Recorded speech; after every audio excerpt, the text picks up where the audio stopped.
नमस्कार, आप देख रहे हैं नेक्स्ट 9 न्यूज पॉलिटिकल बाइट और आपके साथ मैं हूं क्रांति सिंह। कांग्रेस वर्सेस बीजेपी की लड़ाई के बीच में एक और खास वीडियो हमारे सामने आ गया है और यह खास वीडियो है नितिन गडकरी का। नितिन गडकरी ने अपना बयान जो है सीएम योगी आदित्यनाथ के सामने दिया। भरी मंच पर खड़े होकर के भाजपा और तमाम जनता के लिए जो कुछ भी उन्होंने कहा वो इस वक्त काफी ज्यादा वायरल हो रहा है और हम चाहते हैं कि ये बयान आप भी जरूर सुने ताकि आपको भी समझ में आएगा कि सियासी संग्राम के बीच में नितिन गडकरी का ये बयान जो है वो आखिरकार किस रूपरेखा के तहत नजर आ रहा है। देखिए हमारी यह खास रिपोर्ट। बैठे हमारे खादी ग्रामोद्योग ने बहुत अच्छा काम किया। ये आपके बारामूला जिले में ये जो रुमाल बनते हैं तो वहाँ रुमाल बनाने के लिए वहाँ जो आतंकवादी क्षेत्र काफ़ी बड़ा है तो वहाँ के महिलाओं को काम दिया और मेरी जानकारी है कि 2000 महिला अभी काम कर रही है और वो रुमाल बना रही है। और गुलाब नबी साहब, ये एक रुमाल 50 रुपये का केवल है। 2 करोड़ रुमाल पेटीएम ने खरीद लिया और अपने उसका मार्केटिंग कर रहे हैं और ये 3 रुमाल की कीमत 150 रुपये है और मार्केट में जो ब्रांडिंग रुमाल है उसकी कीमत 350 रुपये है, कंपनी की 250 है। और इसलिए अभी वो 2000 महिलाएं रुमाल बना रही है और ये रुमाल मैं प्रयास कर रहा हूँ, अभी तक जमा नहीं है, इसको एक्सपोर्ट करना। क्वालिटी अच्छी है और ये रुमाल 50 रुपये का एक है, सस्ता भी है। तो आप कहीं ना कहीं वो उस क्षेत्र में जहाँ आतंकवादी प्रभावित क्षेत्र था वहाँ 2000 महिला ये काम कर रही है। उनको पहले 2 रुपये रुमाल पे मजदूरी मिलती थी, 80 रुमाल रोज वो बनाती थी तो 160 रुपये मिलते थे। तो मैंने हमारे खादी ग्रामोद्योग के अध्यक्ष मैंने लॉन्चिंग किया तो मैंने कहा 2 रुपये में क्या होता है, आप क्यों काफ़ी आप प्रॉफिट आपका कम करिए पर 3 रुपये दीजिए। तो अब 3 रुपये देकर 240 रुपये एक महिला को मिल रहे हैं और आज वो महिलाओं को रोजगार मिला। और आज आपको मैं बताता हूँ सबसे बड़ा प्रॉब्लम कोई है तो इन हमारी जितनी योजनाएं हैं उसके बारे में हमारा कम्युनिकेशन में काफ़ी कमी है।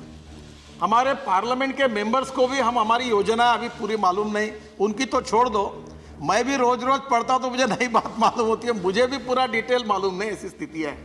और इसलिए मैंने डिपार्टमेंट को कहा कि अभी हम लोग तय किया था पर अभी पोस्टपोन किया है कि आप सब सदस्यों को हम लोग बुलाएंगे, सबके सामने हमारी योजनाओं का एक प्रेजेंटेशन करेंगे और ये कहेंगे कि जैसे मैं अपना एक छोटा सा एग्जांपल बताऊंगा, बहुत सक्सेसफुल है। मैंने तय किया कि मेरे लोकसभा क्षेत्र में 50,000 लोगों को मैं रोजगार दूंगा और इसलिए मैं 5 साल से पीछे पड़ा हूँ। अब मैंने 33,280 नामोसित लिस्ट रोजगार दिया। अब मेरा प्रयास ये है कि मैं 50,000 पूरी करूंगा। तो मैंने पूरे विदर्भ के एमएलए और एमपीस की मीटिंग बुलाई और मैंने हमारे यहाँ कहा गया है कि हमारे यहाँ मराठी में संसद सदस्यों को खासदार कहते हैं। तो पहले खासदार क्रीड़ा महोत्सव किया तो 20 दिन चला, कम से कम 52,000 प्लेयर्स ने भाग लिया और 32 गेम्स हुए और 110 स्टेडियम पर लोग खेले, सचिन तेंदुलकर वगैरह, काफ़ी बड़ा कार्यक्रम हुआ। फिर सांस्कृतिक महोत्सव हुआ। फिर मैंने कहा कि केवल रोड और ब्रिजेस बनाने से विकास नहीं होता। अब मैंने उद्योग महोत्सव किया, उसको मराठी में आप सांसद उद्योग महोत्सव कहिए, हम उसको खासदार उद्योग महोत्सव कह रहे थे। आप सब लोग ये करिए, इतनी आइडियाज, ये घड़ी मैंने पहनी हुई है, हमारी विजन इतनी कमजोर है, ये टाइटन ने बनाई है, इसका बेल्ट खादी का है, इसका डायल खादी का है और ये इतना सुंदर है, लेडीज भी है और जेंट्स भी है और हमने जितनी घड़ी बनाई उतनी मार्केट में चली गई। अब हमारे पास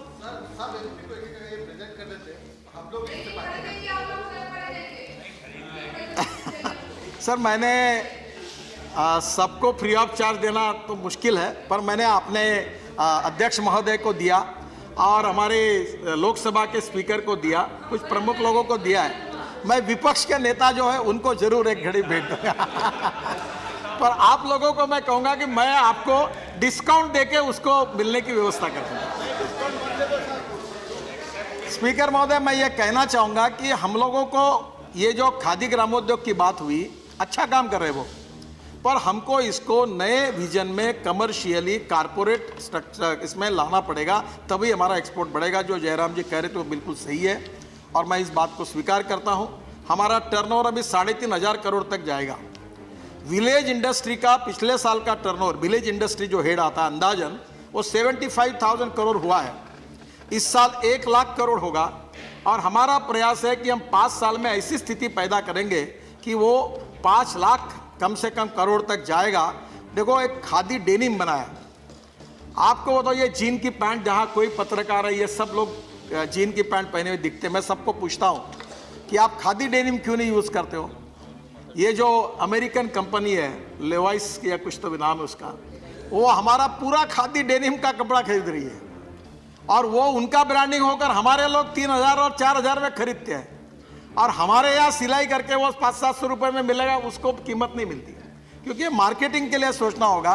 तो बहुत अच्छे मैंने बीच में डिज़ाइनर की भी मीटिंग की थी, इसमें बहुत पोटेंशियल है। और हमारी महिला सदस्यों के लिए विशेष रूप से मैं अच्छी बात 2 चीज़ें बताना चाहूँगा। जैसे मैंने 1 करोड़ लोग जो साइकिल रिक्शा चलाते थे, वैसे एक सोलर चरखा है, ये महात्मा गांधी रिसर्च विज्ञान इंस्टीट्यूट है वर्धा में, उन्होंने बनाया। जब गिरिराज जी मंत्री थे, कलराज मिश्र जी थे, मैं उनके पीछे लगा, फिर गिरिराज जी के पीछे लगा। अब ये एक सोलर चरखा बहुत अच्छा डेवलप हुआ है। तो हमने अभी स्मृति ईरानी जी और मेरे बीच में मीटिंग हुई, और मैंने उनको कहा कि आपका 25% जो सूत लगता है वो आप सोलर चरखे से खरीदी करिए। तो उन्होंने प्रिंसिपली एक्सेप्ट किया, और हमने ये योजना बनाई है कि 5 साल में हम 10 लाख महिलाओं को, एक महिला को 2 सोलर चरखे देंगे, और वो चरखा जो है उसके ऊपर जो सूत निकलेगा, मैं आपको गारंटी से बता रहा हूँ कि आप में से जितने लोग यहाँ बैठे हैं वो सब लोग जो कपड़े पहने हैं उससे अच्छे क्वालिटी का सूत जो है कपड़े के लिए वहाँ बनता है। और हमने जो स्फूर्ति योजना बनाई उसमें 13 अभी हमने स्फूर्ति योजना के लिए जो मंजूर किए, एक योजना में 2000 सोलर चरखे महिलाओं को मिलते हैं। 40 करोड़ की स्कीम है, हम 10 करोड़ इंसेंटिव्स दे रहे हैं, और उसमें एक प्रोजेक्ट के पीछे 3,500 लोगों को रोजगार मिल रहा है। और मैंने ये बड़े बड़े जो पंतलून वगैरह टाइप लोग हैं, इनको कहा कि आप इसमें आइए, वो आने के लिए तैयार है कि कपास से लेकर सूत से लेकर वेविंग सब सोलर पर होगा। साइजिंग, ब्लीचिंग, कैलेंडरिंग 13 प्रोजेक्ट शुरू भी हो गए, और उसका जो कपड़ा होगा उसका डिजाइनिंग होगा, और उसके बाद उसका एक्सपोर्ट होगा। हमारे देश में किसानों को डायरेक्ट इसका बेनिफिट मिलेगा, जहाँ कपास होता है वहाँ ये हो सकता है। तो ग्रामीण और विशेष रूप से ट्राइबल और 115 एस्पायरेंट डिस्ट्रिक्ट को केंद्र बिंदु मानकर हमने अनेक योजना बनाई है। कॉयर की बात आपने की, कल ही यहाँ IIT के साथ मीटिंग हुई, आदरणीय राज्य मंत्री जी उसमें थे। हमने चेन्नई IIT को अपॉइंट किया, और अभी एम्बार्कमेंट में आपको ये मालूम होगा, हाइड्रोपोनिक जो पानी पर खेती हो रही है, 1 के ऊपर 10, बहुत अच्छी टेक्नोलॉजी है। उसमें जो पिट लगता है वो कॉयर का है, और ये कॉयर का जो बोर्ड है हमारा केरल का, अब इसका टर्नओवर 1900 से 3300 करोड़ रुपए हुआ है। वो एक्सपोर्ट भी कर रहे हैं, और उसमें अभी खेती से लेकर कॉयर को बहुत डेवलप करने की आवश्यकता है। तमिलनाडु, केरल और आंध्र, तेलंगाना, यहाँ हम ये कर सकते हैं। आपको बता दो, बंगाल से जूट और कॉटन मिलाकर एक जैकेट आया था परसों में, पार्लियामेंट के में पहना। इतना सुंदर कपड़ा है कि इतने अच्छे कॉम्बिनेशंस बन रहे हैं कि आवश्यकता है कि इसको ठीक प्रकार से कमर्शियली मार्केटिंग करना। अभी छत्तीसगढ़ के हमारे सांसद बोल रहे थे, इन्होंने मेटल क्राफ्ट बनाया। आप छत्तीसगढ़ में इतना अच्छा मेटल क्राफ्ट बनता है, बहुत सी जगह पर बनारस के सिल्क की बात होती है। हाँ, तो ये सभी गन मेटल, ये सभी बातों को लेने के लिए हमने अब कमर्शियली एक योजना बनाई है। पर मुझे याद है कि एक अच्छा अनुभव मुझे मिला जब मैं शिपिंग मंत्री बना, तो मैंने एक बहुत बड़े वर्ल्ड स्टैंडर्ड की एक एजेंसी को अपॉइंट किया था कि हमारे पोर्ट का अध्ययन करके इसका बिजनेस इफिशिएंसी, टाइम सब बढ़ाने के लिए मुझे रिपोर्ट दो। उन्होंने 120 रिकमेंडेशंस दिए, और 120 रिकमेंडेशन में मैंने कुछ नहीं किया, मैं उसका एक्सपर्ट नहीं था। मैंने हमारे डिपार्टमेंट को, मुझे इसको इम्प्लीमेंट करो, मुझे ये चाहिए। आपको ताज्जुब होगा, 103 हमने इम्प्लीमेंटेशन योजना पूरी की। आश्चर्य होगा, हमारे पोर्ट सेक्टर का प्रॉफिट 7,000 करोड़ हुआ, 7,000 करोड़। तो ये खादी ग्रामोद्योग के बारे में भी जयराम जी और जरा डिटेल में आप सब लोग मिलकर सुझाव दीजिए।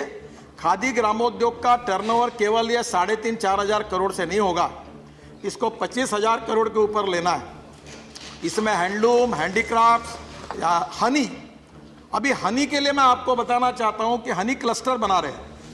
आपको बताओ, अमेज़न के साइट पर जो जम्मू कश्मीर में, उत्तराखंड में और हिमाचल में जो हाई एल्टीट्यूड पे हनी है, उसकी कीमत 5,000 रुपये किलो है। और हमारे यहाँ 200 रुपये किलो भाव है। हमने हनी का क्यूब बनाया और अभी हनी का ऐसा सिस्टम आया है, वो मैंने बीच में प्रधानमंत्री को मैं पाँच अपने लेकर कैबिनेट के मीटिंग के बाद चाय के लिए मैंने तुरंत ऐसा किया और हनी चाय के इसमें गया। तो मैंने कहा आप एक आधे मन की बात में ये प्रचार करो कि आप शुगर नहीं हनी लो चाय कॉफ़ी में। तो हंसते हुए मुझे कहा कि आज तो मुझे कह रहे हो हनी वापरो और फिर शुगर वालों की तकलीफ होगी तो फिर मेरे पास आओगे कि शुगर को मार्केट नहीं तो क्या करना। तो मैं ये आपको यही कहना चाहता हूँ, फिशिंग, बाम्बू और उसके साथ जयराम जी सबसे इम्पोर्टेंट चीज़ है कि हमारे जंगल में, हमारे ट्राइबल सेक्टर में जो हमने अभी हाथ में लिया है, रतनजोत, मोह, साल, करंज और टोली, जट्रोफा ऑयल से एविएशन फ्यूल बनाया हमारे पेट्रोलियम इंस्टीट्यूट ने। और हमारे 26 जनवरी को पिछले हमारे हेलीकॉप्टर और एयरफोर्स के हमारे fighter jet 100% bio aviation fuel पे चले।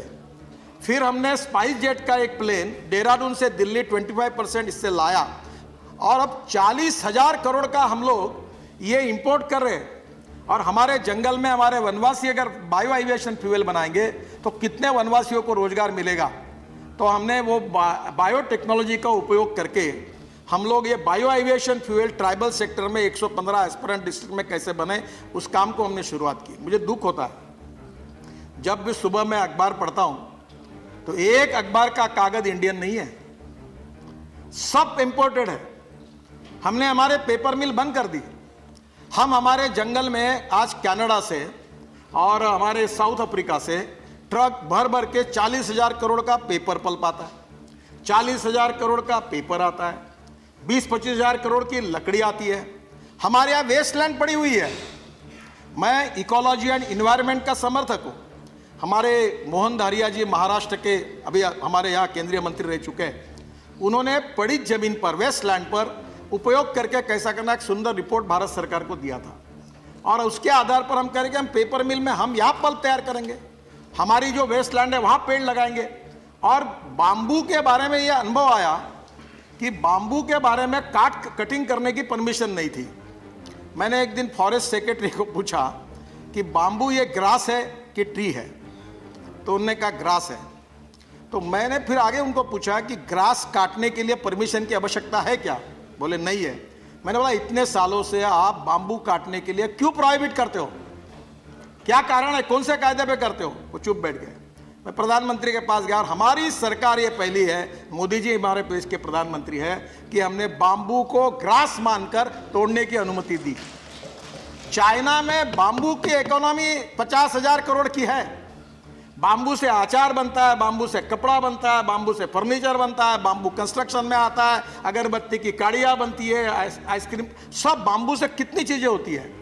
और हमने ऐसी इकोलॉजी एंड इन्वायरमेंट का ऐसा एक्सट्रीम स्थिति पे चले गए कि बाम्बू नहीं तोड़ना। अब किसानों को मैंने हमारे यहाँ कहा कि आप बाम्बू लगाओ। अब बाम्बू से बायो सीएनजी तैयार हो रहा है। आपको एनवायरनमेंट के लिए आप जरूर इसको सपोर्ट करो। ये जो परली है ना, दिल्ली के क्षेत्र में जलाते हैं, परली से बायो सीएनजी निकालने की योजना टेक्नोलॉजी प्रूवन हो गई। नितिन गडकरी का आपने ये बयान सुना। उम्मीद करते हैं ये खास रिपोर्ट आपको जरूर पसंद आई होगी। आगे लाइक, शेयर, कमेंट करना बिल्कुल भी ना भूलें और तमाम ऐसे ही अपडेट्स के लिए देखते रहिए नेक्स्ट 9 न्यूज़ पॉलिटिकल बाइट।